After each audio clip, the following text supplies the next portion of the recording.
It's 49ers-Seahawks week, so had to bring back an old friend. 49ers fans might recognize him. Joe Fann covered the Niners for a while, then he covered the Seahawks, and now you're off the reservation. You're in Vegas. How's it going, man?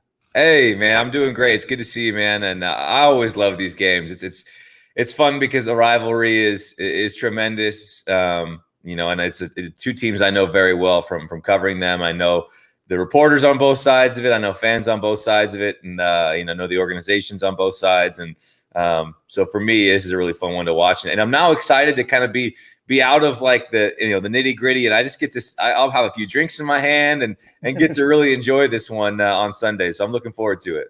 Yeah. So where are you going to watch it at the Win? Yeah, I think so. I got a buddy, my best friend from Seattle, is coming to town this weekend, and I think our game plan is just go ahead to the sports book and watch all the games, and I'm going to show him our studio and all that. So yeah, it's gonna be a good time. Oh, it's going to be unbelievable. There's nothing better than a football Sunday when you get all the games in front of you at the book. You have them all Let me tell you, there are things I miss about being on a beat, but the ability to either watch Red Zone or go somewhere and watch, a sports bar, sports book, and you're having a few drinks and you're hanging out with your buddies and getting to enjoy an NFL Sunday as a fan. Watching your fantasy teams making different bets and sweating those out rather than kind of locking in and on just one game. And man, it's a whole lot of fun. Let me tell you, I forgot how enjoyable this was on a week-to-week basis every Sunday. Funny, just like 30 minutes ago, Kyle Shanahan said, I wish we had a bye this week because I want to be on my couch watching the Sunday night game with Brady coming back to New England. And he said, I'm probably not going to be able to watch it because, you have all the press duties and post-game stuff that he has to do with the 49ers-Seahawks game. So I know he's going to watch it. He's going to turn it on in his office the second he walks right across the parking lot. He doesn't have to drive anywhere. He's going to go across the parking lot. He's going to turn on in his office. I guarantee it. See, yeah, it'll be on in the background there. But every football fan is interested in that storyline. So they're beating that horse this week, obviously. But 49ers-Seahawks is a huge deal in its own right. I mean, this has developed into a rivalry that spanned several coaching staffs. And obviously now I think both of these two teams are contenders. However, Russell Wilson's never lost 3 straight games. And there's a chance of that happening this week. What's been the problem with Seattle? I know the defense, if we want to keep it short, the defense hasn't been good, but it seems that the offense also isn't producing in the second half. Just throughout these 3 games, can you put your finger on anything specific about what's going wrong for the Seahawks? There are lots of problems. Yeah, I mean, they've scored fewer second half points than any team in football, which is unacceptable, quite frankly, for an offense that should be top 5 in football. And in the first halves, they look like the best offense in football, and they are just humming and scoring points in bunches, can't be stopped. DK Metcalf's eating, Tyler Lockett's eating, Chris Carson's eating, Russell Wilson looks unstoppable. Shane Waldron looks like the guy is the new OC, where he's pulling the strings and everything's clicking. It's sort of like the opposite, where like the Niners have started slow, finished strong. The Seahawks have started strong, finished slow, which is probably why the Niners are 2-1 and the Seahawks are 1-2. Niners really should be 3-0. It's quite remarkable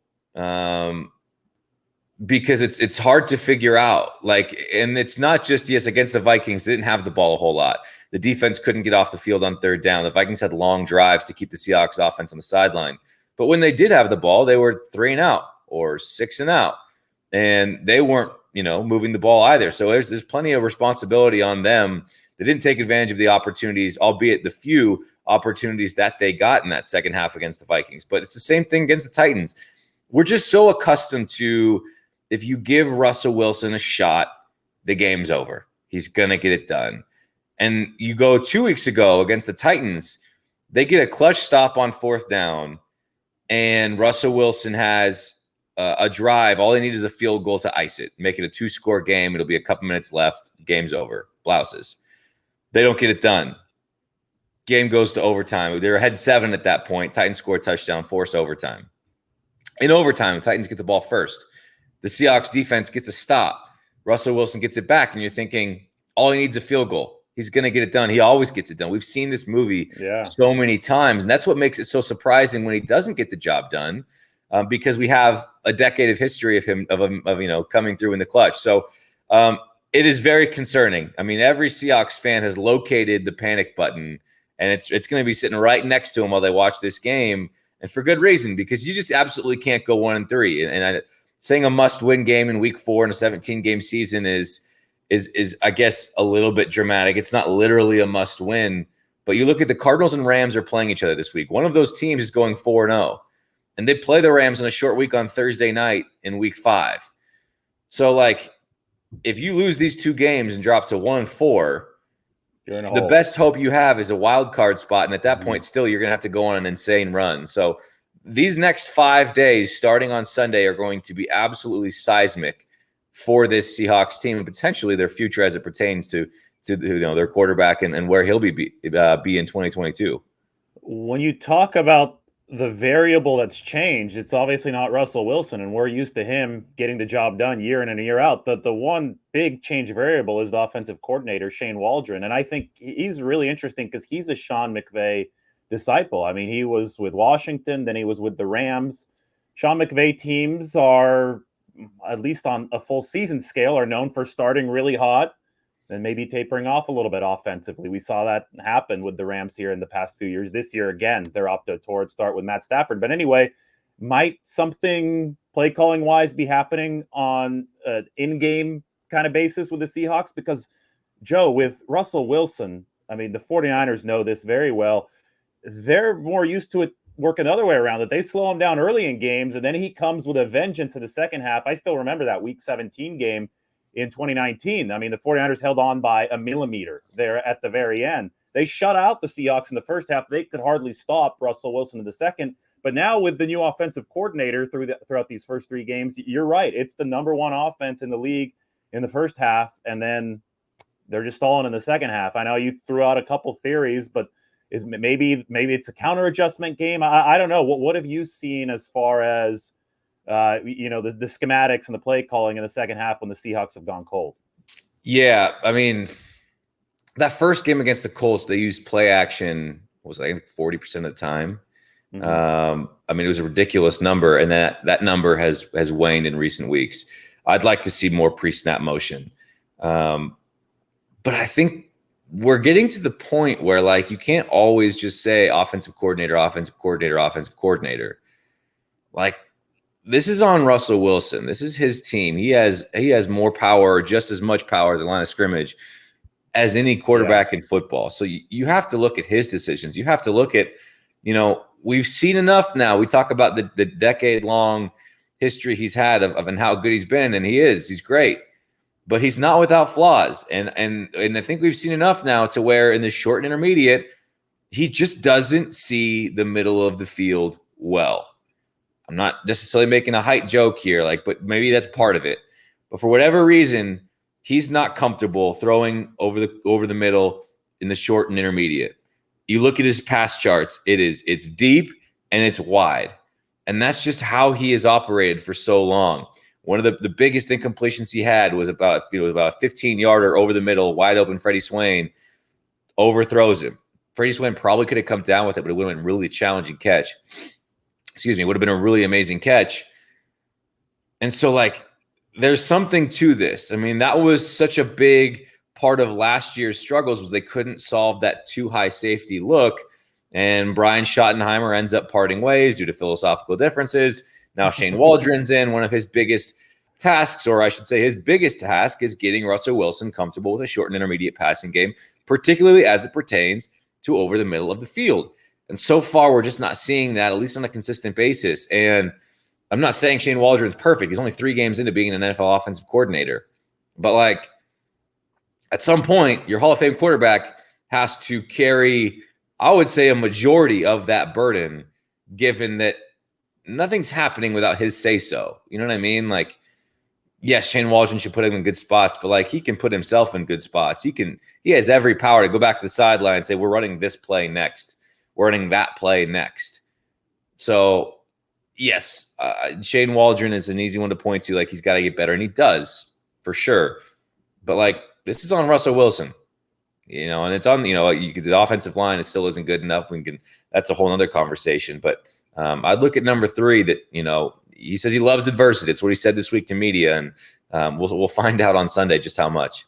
Well, that take is going to be fascinating to 49ers fans because the discourse around Jimmy Garoppolo is so heated right now. And one of the main discussion points is, oh, Garoppolo doesn't throw outside of numbers and he doesn't throw deep, but obviously he throws the short and intermediate throws and the short and intermediate throws. And what you're saying about Russell Wilson right now, where he's struggling, where he has struggled, has been quite the inverse of that. Now, the Garoppolo situation is even more complicated because I think that a lot of the 49ers early game struggles, which are also a polar opposite of what the Seahawks are dealing with right now. They're dealing with late game struggles.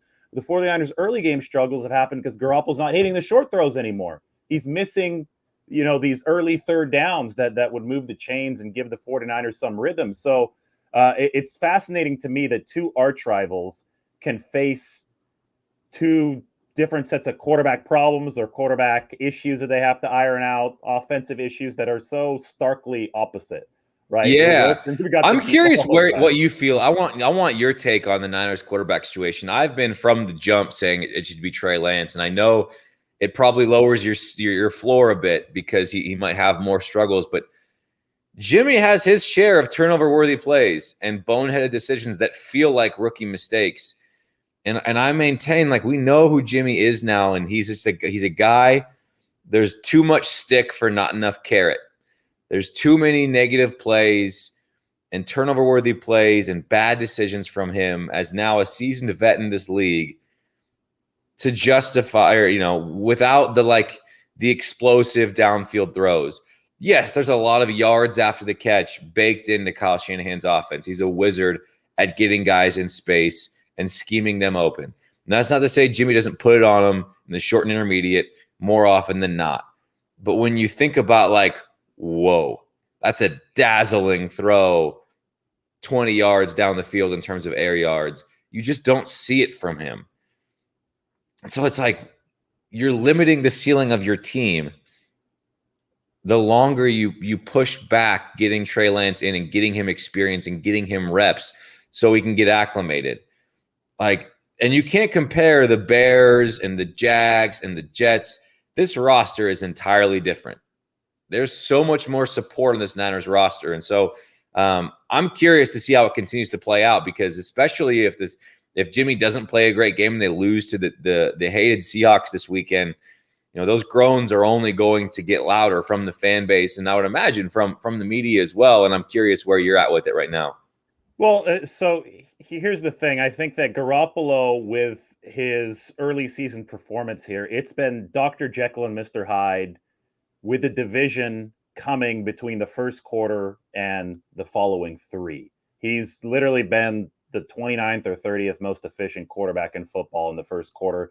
That absolutely has not been good enough. And I think that Kyle Shanahan envisioned this with Trey Lance as part of the fold. A guy who only had 318 career college passes at the FCS level. He really wanted to utilize what Trey Lance brought to the table athletically, while also recognizing how raw he was. And you're right.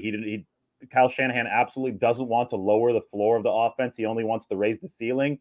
And I think that using Lance earlier in games would give the 49ers a better chance to establish the run game, establish the rhythm, whatever Kyle Shanahan needs for his offense, if Jimmy Garoppolo gives them the opportunity to use Trey Lance. The problem is, because Garoppolo's been missing early in games, they go 3 and out, and then there's no good leverage situation to stick Trey Lance in. And I do think it's still too early based on some of the we saw it in training camp. Trey Lance was excellent in situations. He was excellent in the red zone. I think he's better than Jimmy Garoppolo in the red zone because he can move tighter spaces. But when the 49ers had to move the ball, when the chains were actually moving during training camp in scrimmage situations, Lance just wasn't efficient yet. So where Garoppolo doesn't get enough credit, in my opinion, because a lot of people do focus on the fact that he's not throwing downfield as much as other guys, that he's not making,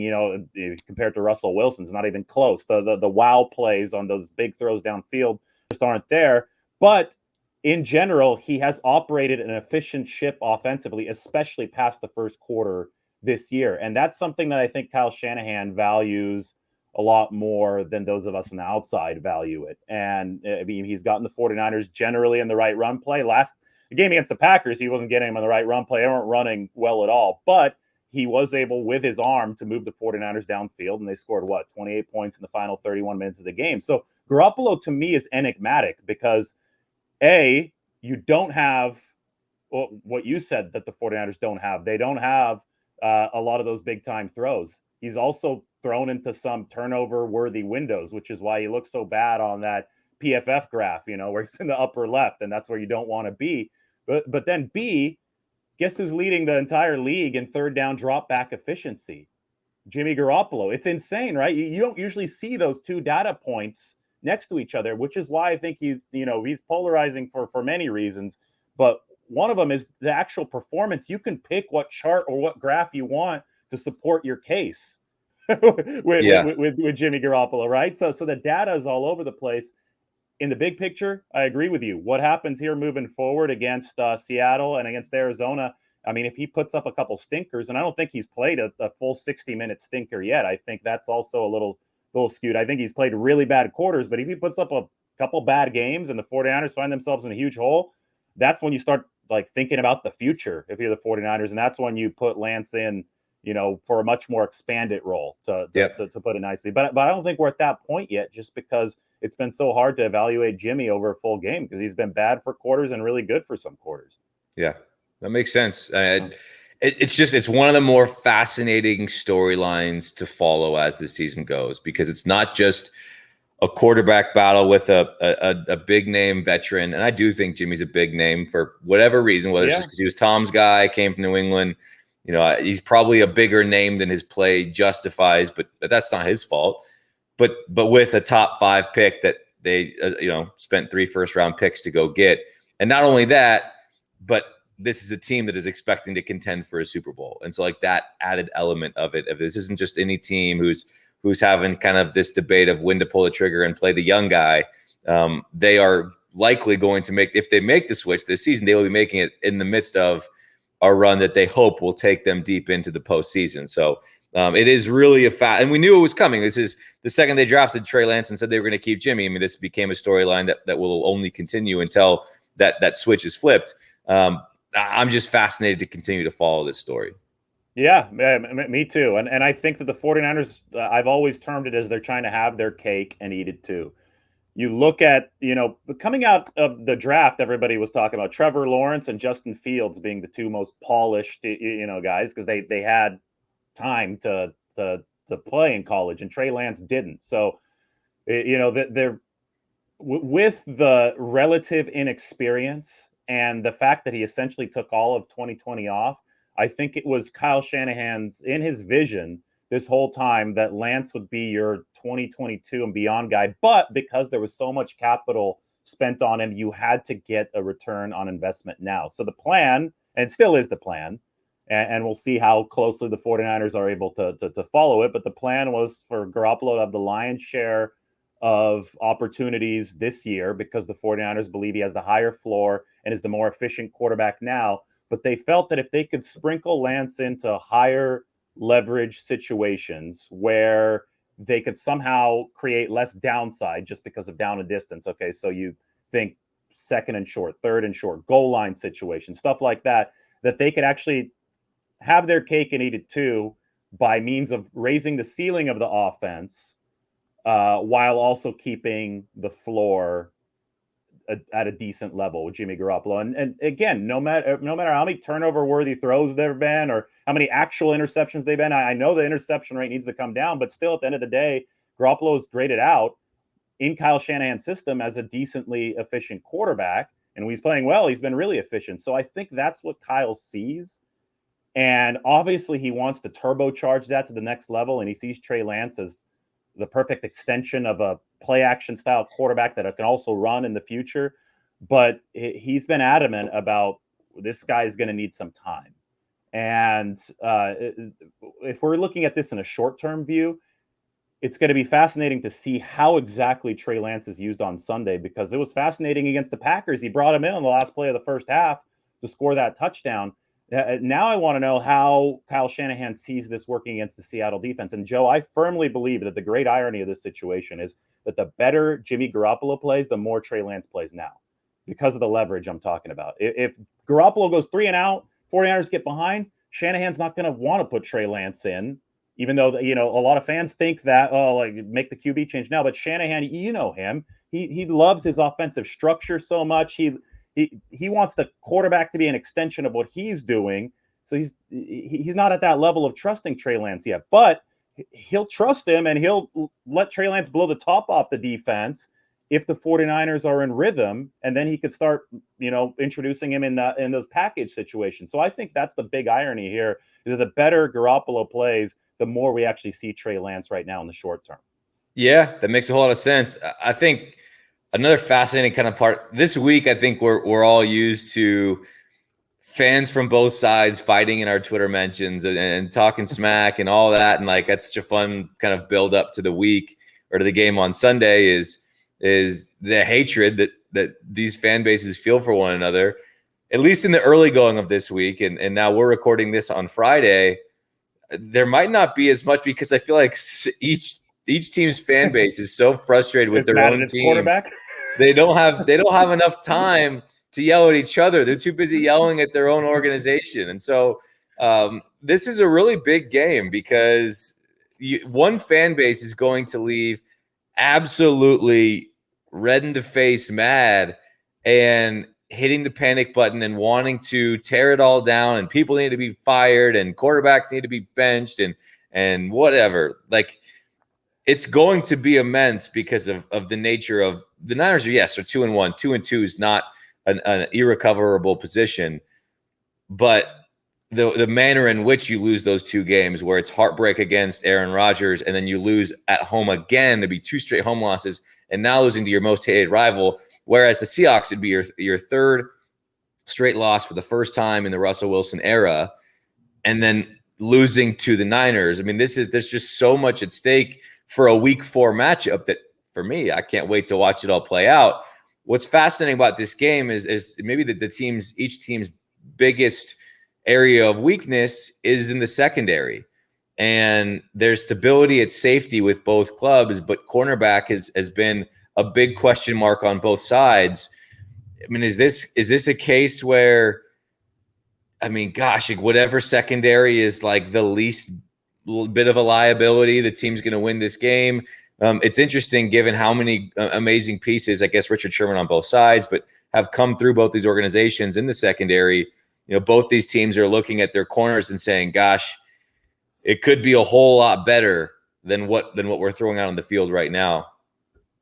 Well, it's funny how the cornerbacks have been interchangeable really between these two teams. I guess it goes back to Robert Saleh being a Pete Carroll disciple, running the similar scheme, and the 49ers have adapted, evolved since then. So it's not quite a Seattle-style defense anymore for the 49ers, but Sherman is the most prominent example. He played for both teams. He's now in Tampa.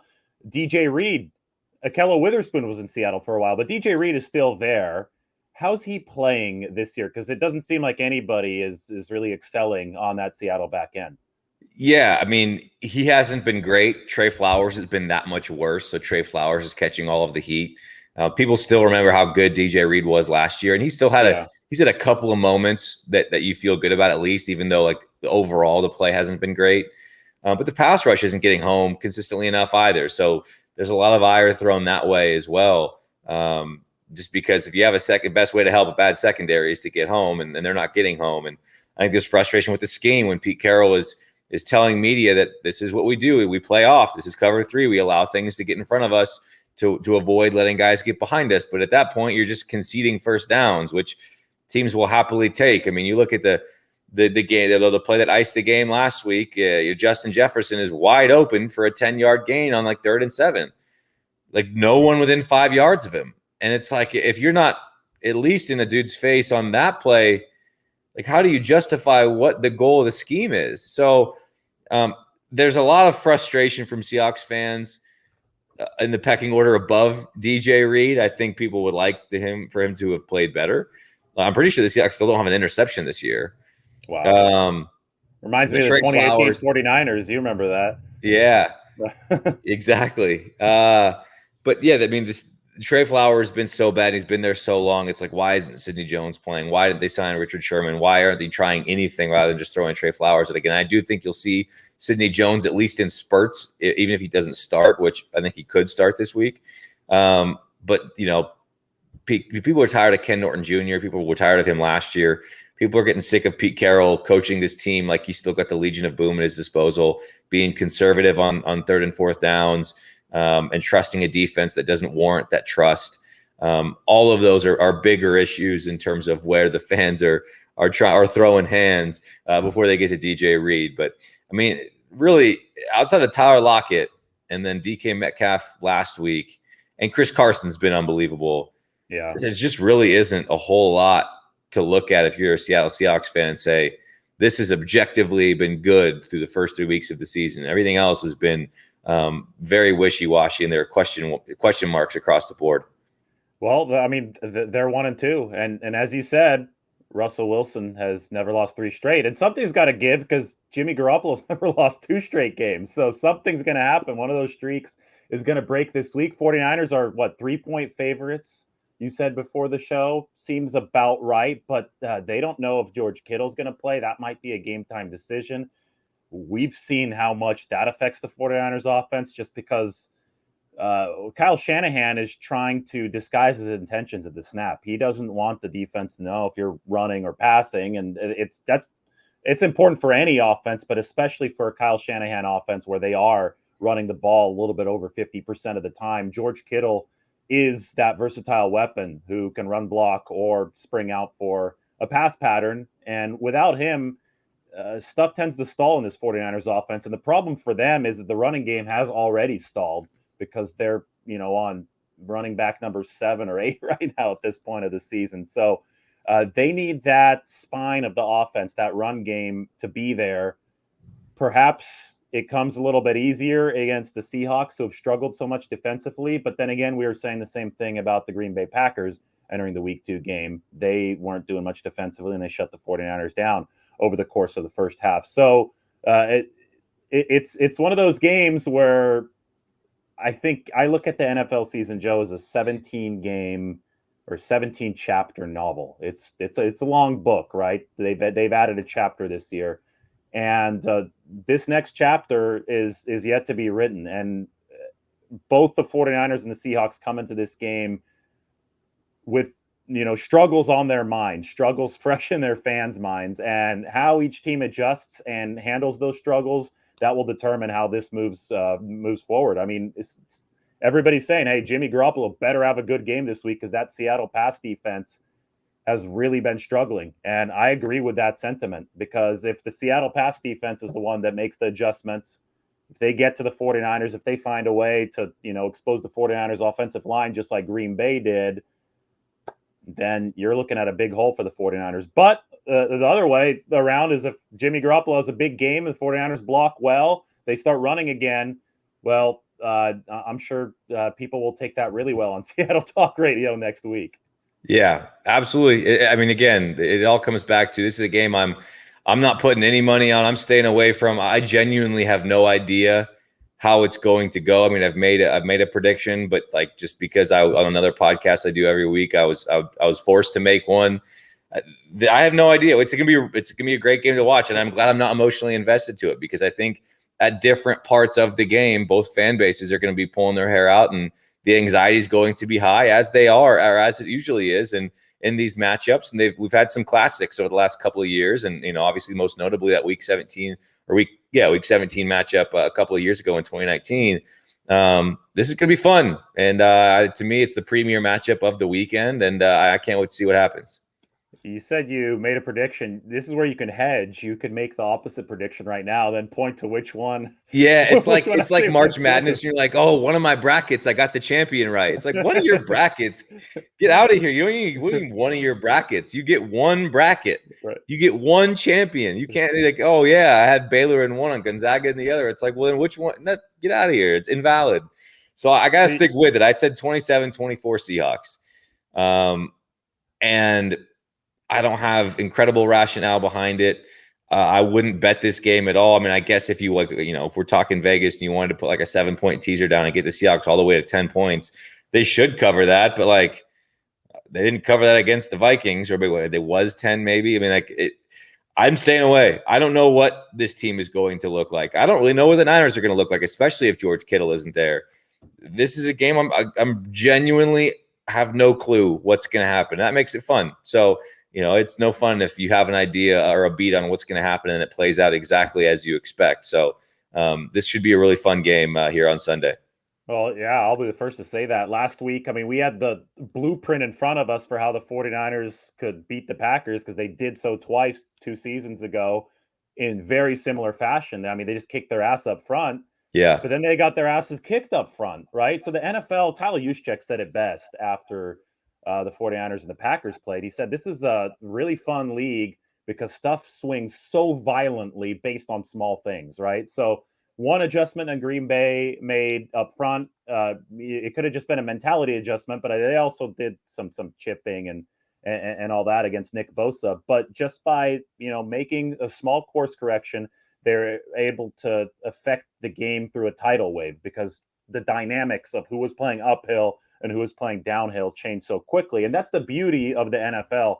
In college, I think it's a little bit harder because you have distinct talent advantages. When Ohio State plays Akron, Ohio State's always going to have better players up front who, even in their sleep, should be winning those battles. But in the NFL, every single one of these guys was the best player on their college teams, or the second or third best. They're all stars at the previous level. So the margins are so tiny that a couple small adjustments, one small adjustment can tilt the entire flow of the game in a different team's favor.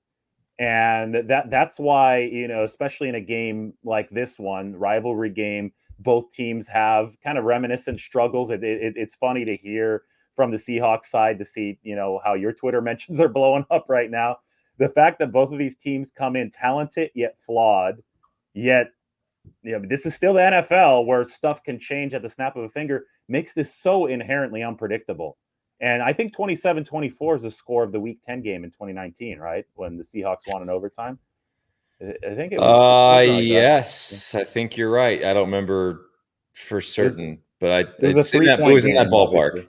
Yeah, and again, that was another game that was, you just dropped all bets ahead of that game because you didn't know what was going to happen. And even during it, I mean, you walk out of that game and you say like either team had 5 chances to win chances to win. Yeah, so it's probably how you're going to leave this game, where if you bet it or predicted it one way, you're going to leave feeling like you picked the right side. It just didn't fall that way because of turnovers, big plays, whatever. So, like I said, should be a good one.